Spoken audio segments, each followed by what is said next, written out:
விவேகானந்தர் எழுதியிருக்கிறது. தூய்மையும் புனிதமும் கொண்டவர்களாக இருங்கள். மற்றவர்களிடம் அன்பிற்காகவே அன்பு செய்யுங்கள்.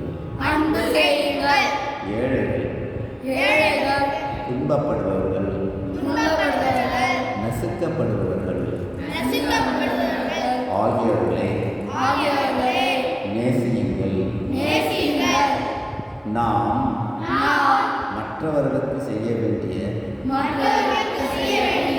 கடமை பிறருக்கு உதவி புரிவதும் உலகிற்கு நன்மை செய்வதுதான்.